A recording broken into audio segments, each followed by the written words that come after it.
We're a week removed from when the SEC was actively tampering with every one of the Big 12's best quarterbacks, and they got none of them. This is a Locked On Big 12 Locked On Cyclones crossover.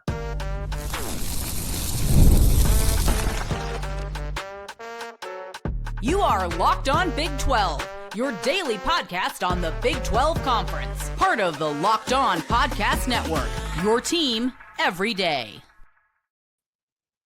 Happy Wednesday, everybody. Welcome to a Locked On Big 12 Locked On Cyclones crossover. I'm Drake Toll from America's #1 Big 12 podcast, Locked On Big 12. And that is Nick Marovets of Locked On Cyclones talking all things Iowa State. Thanks for making our shows your first listen every single day. The SEC was shocked, stunned when their NIL money and their Rocky Top and their cool river by the stadium weren't enough to lure away Rocco Becht or Avery Johnson or Sawyer Robertson or other major Big 12 quarterbacks. They had to settle with the kid from UCLA who none of us have ever heard of. We'll dive deep into how those conversations went with Becht and company. Then Iowa State and BYU were 15th and 16th in the transfer portal, but that's not a bad thing. It's actually kind of good continuity. What we know about continuity, and then we'll finish with Sacramento State is coming to the Big 12. Maybe not. But it'd be kind of cool if they did. They just hired Shaq as their basketball GM. Bring me Shaq and the Sack. If you hit subscribe, we get to keep our jobs. Nick Marovets, your quarterback, was on the trade block, according to Tennessee fans. But it seems as though in his own psyche, as he was buying video game consoles for the sick children of Ames, Iowa, the Rocco Becht was never going to leave. The SEC completely struck out, trying to lure away the #1 quarterback, maybe in this entire league. Well, it wasn't even close from what I've heard. Like, obviously there was conversations after Iowa State's kind of disappointing end is how I'll put it to the season. I think over as a whole, it was a great season, but I think everyone wanted to win the Big 12 championship. There were a lot of conversations of Rocco back to the SEC, a lot of behind the scenes stuff going on. That was phase one. Rocco Becht turned them all down. Then obviously, the Nico Iamaleava situation occurs. It is what it is. Rocco Becht, obviously a quarterback that could make a move, potentially didn't end up doing that. And I think a lot of that comes down to the culture at Iowa State. And also, just from what I've heard from Brent Bloom, is the guy who runs the We Will Collective. And he said, like, there were a lot of guys that reached out and Rocco never really gave him a chance. That only supports that culture initiative that I talk so much about on Locked On Cyclones. It feels like every day what Otts and Campbell have built here, it's second to none. And that's what we're seeing, not only from top quarterbacks, but I mean, when Matt Campbell's talking about spring games, he said, like, I'm not scared to play a spring game because people are going to tamper with our guys. And we've seen that before and people stay. We just don't want to do a spring game this year.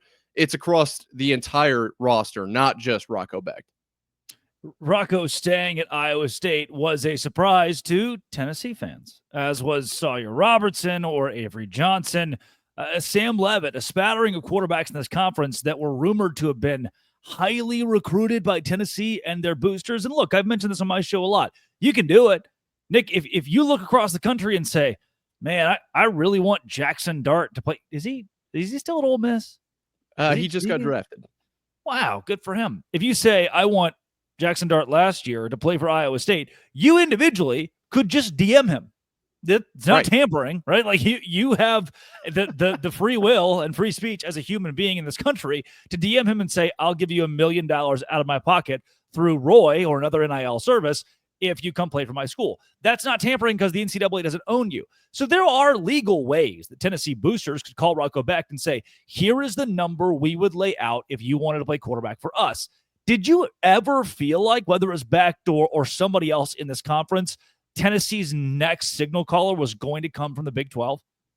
It's hard to, when you get presented with a number as large as the number that was being thrown around from Tennessee or from really any SEC or Big Ten school, for myself, it's hard to imagine myself turning down that number. Sure, yeah. Right. And so for any of these guys that are almost the same age as I, a couple of years younger, even to see that number on paper and to turn it down like that, to me, it was never a 0% possibility. Like that it's such a large number, but I do think that at Iowa State, like I said, that culture across the Big 12, I don't know if it's the same for school to school, but there's also the argument of the league you're playing in, right? So if you're going to be playing Cincinnati in a new model of Colorado every year, as opposed to, Alabama and Georgia in the SEC, that's a decision that has to be made as well. I never thought it was 0%, but I was never super confident that any of them were going to make the move, if that makes sense. I think we are getting close to the Big 12 having a cohesion across the board to understand everyone is blue collar.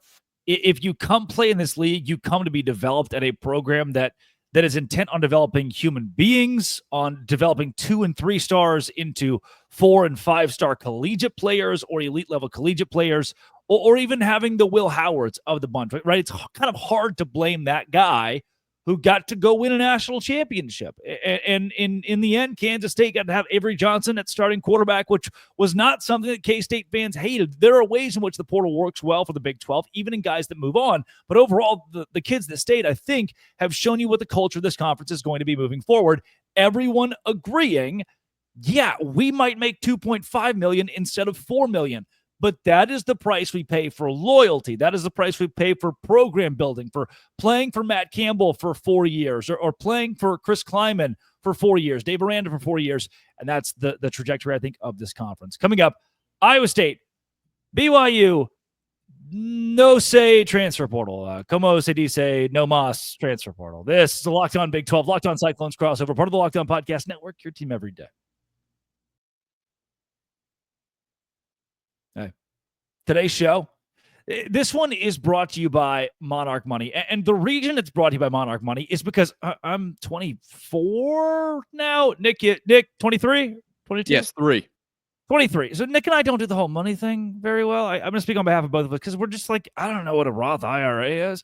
Monarch Money is our own personal CFO. So you don't have to say, where'd my money go? Monarch Money tells you. You get full visibility. So I realized I'm spending a lot on food delivery. It's Sunday afternoon. I want some food delivery. I put in for some food delivery, and then all my money is gone. So I'm not managing my money now. I'm building wealth because of Monarch Money, because I can see it. It's an accountability thing. Instead of juggling multiple apps too, it's my one-stop shop to track everything, and you can manage with your partner. It's smoother than ever, setting goals, having joint accounts and personal accounts, and staying on the same page. Use code LOCKEDONCollege with Monarch Money at monarchmoney.com for 50% off your first year. That's monarchmoney.com. Code LOCKEDONCollege for half off your first year at Monarch Money. Nick Marovets, Locked On Cyclones, where he talks about Iowa State. Speaking of, Iowa State and BYU were 15 and 16. At least that's where they sit as the transfer portal comes to a close in college football this second spring window. How you say not good. You don't necessarily, strive to be last in that category overall as this thing closes. That's combining per 24/7, the open window in the winter and now the spring one. But I hear a lot of the arguments from Iowa State fans and BYU fans. Hey, ever heard of the word continuity? A lot of players coming back. You don't need a ton of new players. The ones you got were key in positions that you can plug and play where you actually needed them. And outside of that, don't touch anything. Don't change anything. We're good.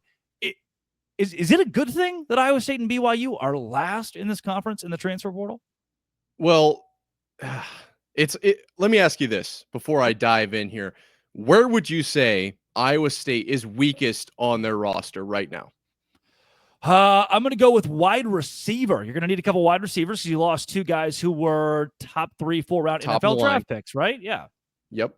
Well, we got those in the first transfer portal. So Chase Sowell and Xavier Townsend out of East Carolina, and I believe UCF is where Xavier Townsend came from. So we've kind of got that base covered. Then outside of that, Iowa State is. Tell me, did you get any new offensive linemen? You could probably use a couple tackles, maybe. We've brought some linemen in this portal so from IU. So you're telling me the holes there have been plugged. Minor holes for Iowa State, and Iowa State immediately just boom, bam, pow. All of a sudden, we are squeaky clean. I love this roster, and I've talked to some people, and there's conversations of, well, this team might not be as good as last year. I was absolutely shocked to hear that. Like, legitimately, I think this team is bar none, bare minimum, a Big 12 title contender because of the injuries it had last year. Iowa State is being overlooked because like, oh, we're not bringing in that many guys and whatever. We don't need to. We had 6, 7 guys in the linebacker position who were hurt last year. Tight end was banged up as well. Yeah, we lost some wide receivers, but we brought in basically duplications of the two we lost in Chase Sowell and Xavier Townsend. Very similar builds. Obviously, they are their own people. Like, I get that as well. But we're going to fill that hole. Running back, we didn't lose anybody. We're only getting older there. Rocco replacing the same spot that he obviously was in last year. Like, it's the same dude, so we know what we're getting there. I am not concerned about this roster at all. And to be completely honest, with where we sit with roster limitations, what's that going to look like? I don't hate the lack of additions for Iowa State because it seems like this roster is already set. Like, we're at linebacker, we might be 10 deep. Would you like us to add a linebacker? I don't think we could even take it. I don't know if I want you to add linebacker, please. It's fine. It's enough linebackers. You've made your point is made at that position. And for BYU, I know that Jake Hatch can't speak for them here, but hey, we need a defensive lineman. Okay, Keanu Tanavasa and the Purcell kid come in. Hey, we kind of need a tight end. Carson Ryan comes in. Maybe a new linebacker, Max Alford.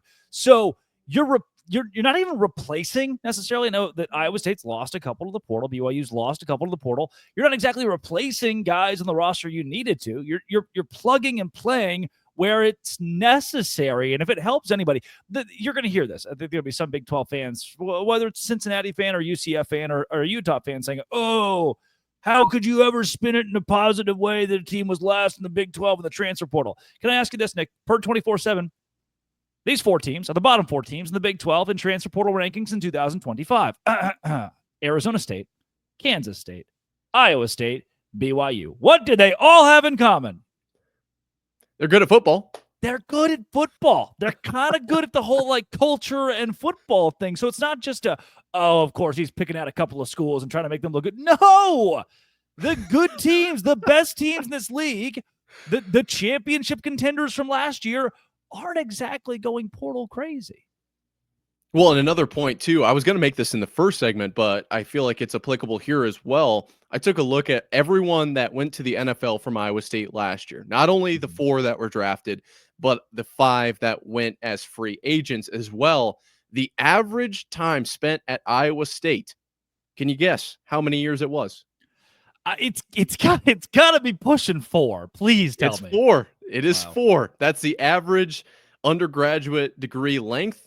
That's how long they were here on average. Now, you're going to have a few guys that came in for 1 or 2, but we also had a few guys that were here for 5 or 6. So that averages out. I think that right there, you're going to see that continuity factor, right? So could we have maybe brought in a guy at DB, like, in my opinion, one of the weaker spots for Iowa State? Maybe. I suppose if you were to plug and play and get rid of a few, maybe that would work. But I mean, we've seen in the past just how valuable it is to stay at not only not only Iowa State, but at other Big 12 programs for years on end and to develop into those top tier players. Darian Porter started as a wide receiver before getting picked 68 overall to the Raiders as a defensive back. The development is very prominent, not only at Iowa State, but across the Big 12. I think so. And to that point, Nick, this is a conference where those 4 years are even more impressive, whether it's Iowa State or Kansas State that I think would be similar, or BYU would be similar. It's even more impressive when you think that includes adding guys in. You think about that 4 years like, oh, well, if a guy leaves after 3 years and that hurts your 4 years. Yeah, but it also hurts you if you sign a 5th-year senior. It hurts if you sign a grad student. It means that not only are the Iowa States of the world not losing guys to the portal, they're not really bringing them in.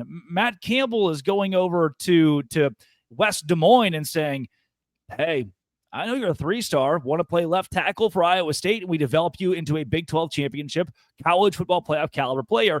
And that's what these athletes are doing. They're going from relatively unheard of, low-rated players out of high school to being developed by some of the best developers in the nation, like a Matt Campbell. Ryan Day's not a developer. Ohio State is not taking athletes and flipping them into great young men who go into the world and are successful. That's what you're going to find at a Baylor, at even an Oklahoma State, who I'll kind of rag on here in a second, or now a Kansas, or the aforementioned Arizona State, Kansas State, Iowa State, BYU. Here's another point that I think backs this up. If you are a fan of Houston, 25 transfer portal guys. Oklahoma State, 36. West Virginia, 40. UCF, 36. Some of the teams who are on the lower half of the Big 12, that's where they're trying to compensate or overcompensate, is bringing in new guys. And guess what? I commend you. A lot of you kind of sucked last season. Teams that had high expectations weren't good. Like, hey, these guys on our roster aren't good enough to play in the Big 12, aren't good enough to win in the Big 12. We need to overhaul. At that point, it makes a lot more sense in my brain that these schools would do that. These coaches would do that. Those are the teams that need transfer portal commits. Arizona, on the other hand, Cincinnati, who are both sitting kind of teetering outside the top 10 in the Big 12 and transfer portal rankings, you need to be top 5 in this. You need to revamp your roster, and they haven't done it. Those are the schools that were bad last year. They need better athletes. They haven't done that at a high level. I think those two schools will suffer because of that next season. Arizona and Cincinnati, probably 2 of the bottom 3 or 4 teams in this conference, at least in 2025. Coming up, Sacramento State to the Big 12. Sounds kind of weird, doesn't it? What if I told you I'm a bit of a Nostradamus on this one on Locked On Big 12, part of the Locked On Podcast Network with Locked On Cyclones, your team every day.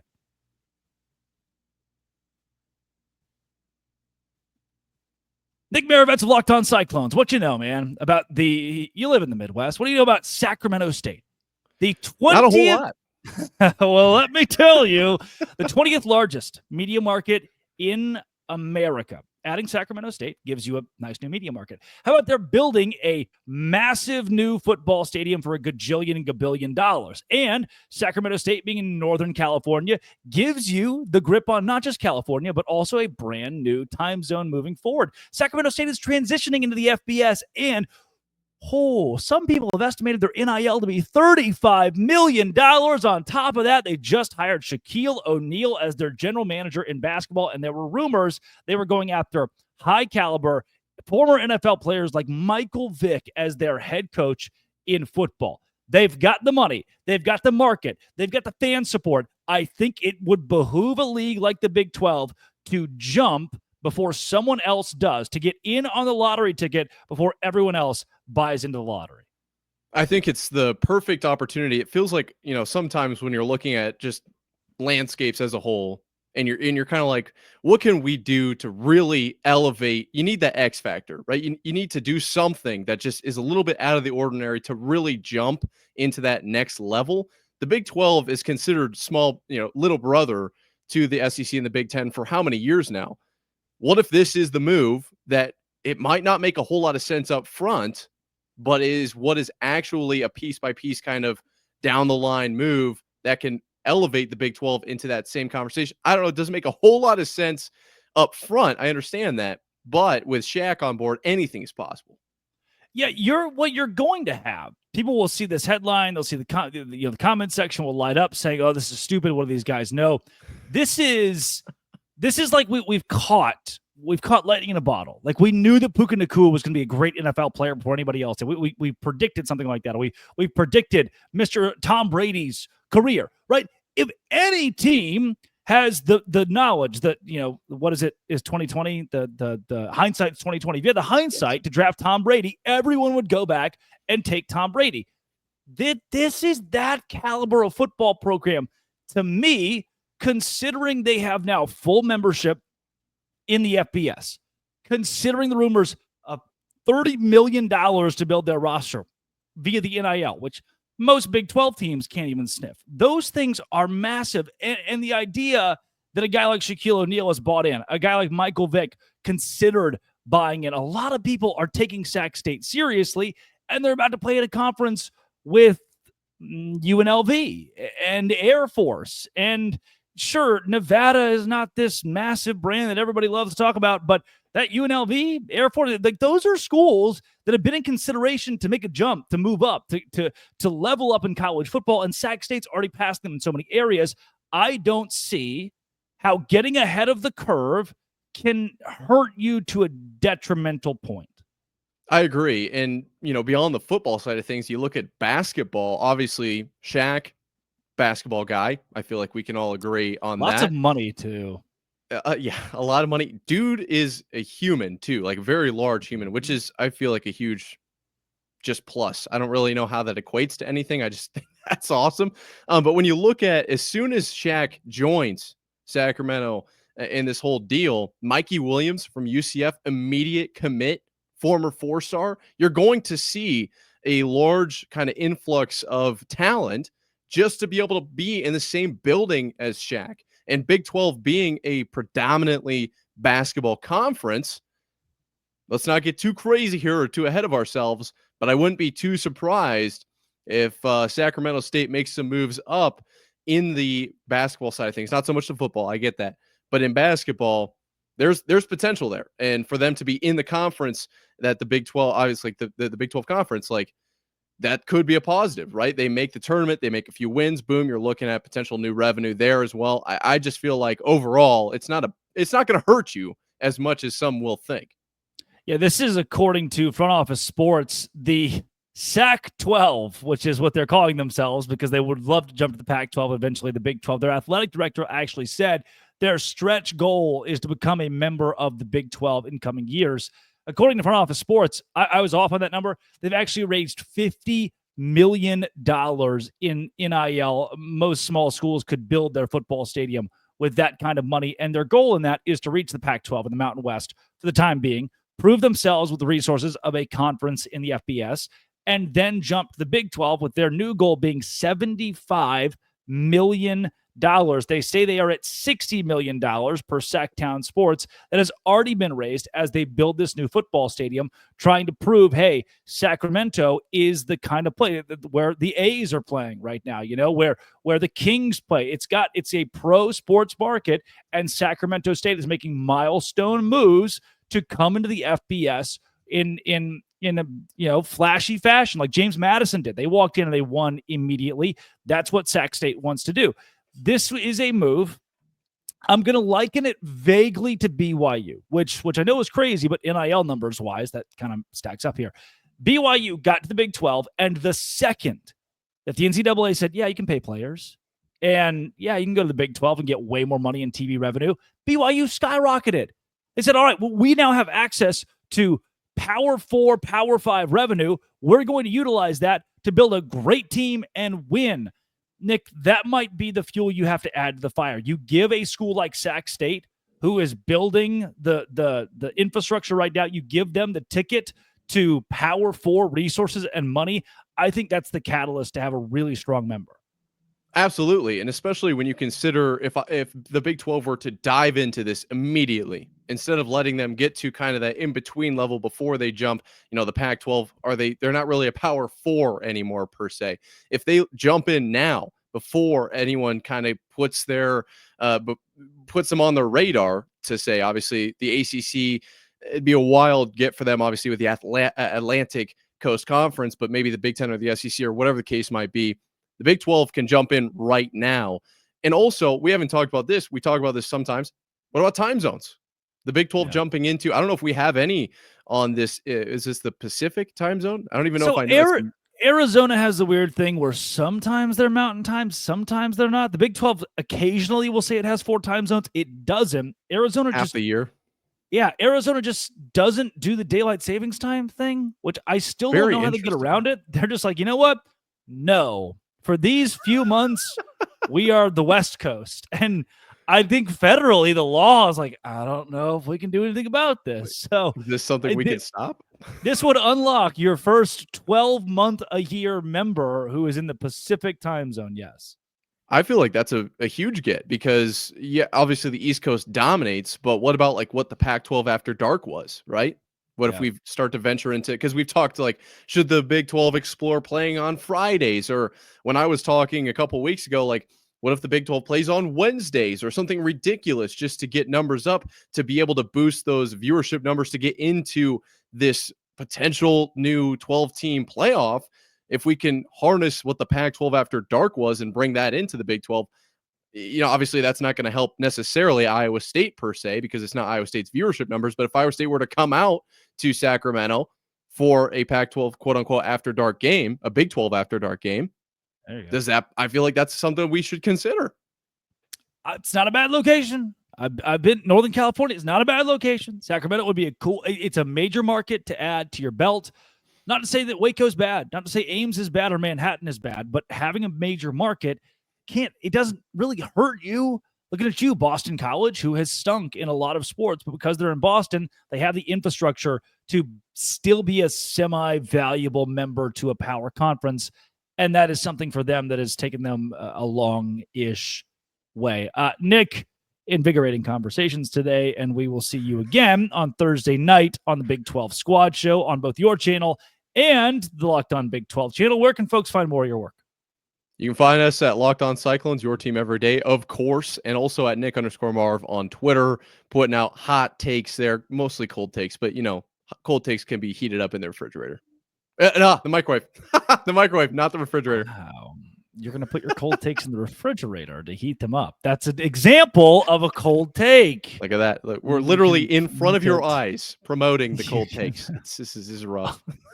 Unreal. That is Nick Marovets of Locked On Cyclones. Go to him for your Iowa State stuff and just to be generally entertained.